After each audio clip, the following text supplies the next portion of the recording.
के नए राष्ट्रीय अध्यक्ष नितिन नवीन के चुने जाने के कुछ ही समय बाद सियासत गर्मा गई है। आम आदमी पार्टी के प्रदेश अध्यक्ष सौरभ भारद्वाज ने सोशल मीडिया प्लेटफॉर्म एक्स पर प्रधानमंत्री नरेंद्र मोदी को लेकर तीखा सवाल उठाया, जिस पर अब बीजेपी ने जोरदार पलटवार किया है।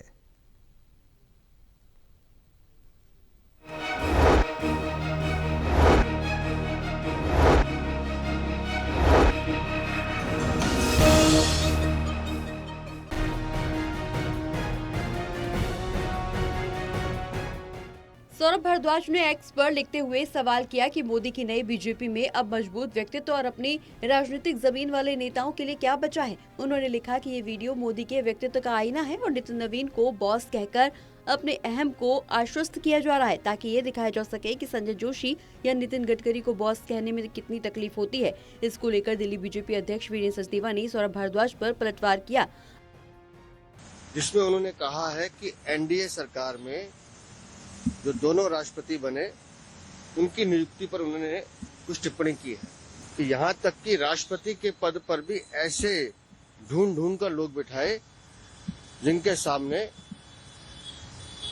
बाकी नेता बड़े दिखे। अब अपने ट्वीट में सौरभ भारद्वाज ने ये भी कहा कि प्रधानमंत्री बनने के बाद मोदी ने किसी भी महत्वपूर्ण पद पर मजबूत व्यक्तित्व को नहीं बैठने दिया। उन्होंने आरोप लगाया कि नए राष्ट्रीय अध्यक्ष की राजनीतिक जमीन इतनी भी नहीं थी कि वो देश के महत्वपूर्ण 10,000 नेताओं में गिने जाएं। साथ ही उन्होंने ये भी लिखा कि बीजेपी में ऐसे मुख्यमंत्री बनाए गए जिनकी अपनी कोई राजनीतिक जमीन ही नहीं थी। यहाँ तक कि राष्ट्रपति के पद पर भी ढूंढ कर ऐसे लोग बिठाए गए जिनके सामने मोदी एकमात्र बड़े नेता दिखे। सौरभ भारद्वाज के इस वक्तव्य पर वीरेंद्र सचदेवा ने उन पर दलित विरोधी होने का आरोप लगाया। अगर दलित समाज के डॉक्टर रामनाथ कोविंद और जनजाति समाज से महामहिम द्रौपदी मुर्मू जी राष्ट्रपति बनती हैं, तो हिंदुस्तान के सभी दलित भाई, सभी जनजाति भाई बहनों का गौरव बढ़ता है। लेकिन अरविंद केजरीवाल के इशारे पर जिस तरह की टिप्पणी सौरभ भारद्वाज ने की है, ये निंदनीय है।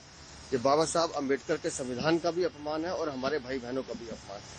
अरविंद केजरीवाल को सौरभ भारद्वाज को बर्खास्त करना चाहिए और खुद अरविंद केजरीवाल को आकर इस टिप्पणी के लिए माफी मांगनी चाहिए कि पूरे दलित समाज का और जनजाति समाज पर जो टिप्पणी की है यह शोभनीय है। वीरेंद्र सचदेवा ने कहा कि सौरभ भारद्वाज की टिप्पणियां उनकी मजबूरी को दिखाती हैं। उन्होंने आरोप लगाया कि एनडीए सरकार में बने दोनों राष्ट्रपतियों की नियुक्ति पर की गई टिप्पणी सीधे तौर पर दलित और जनजाति समाज का अपमान है। सचदेवा ने मांग की कि अरविंद केजरीवाल तुरंत सौरभ भारद्वाज को बर्खास्त करे और खुद सामने आकर माफी मांगे। एक तरफ आम आदमी पार्टी के सौरभ भारद्वाज की ट्वीट ने राजनीतिक बहस छेड़ दी है, तो वहीं बीजेपी ने इसे संविधान और समाज विशेष के अपमान से जोड़ते हुए कड़ा विरोध दर्ज कराया है। हालांकि अब देखना ये होगा कि सियासी घमासान में आम आदमी पार्टी की ओर से आगे क्या प्रतिक्रिया सामने आती है।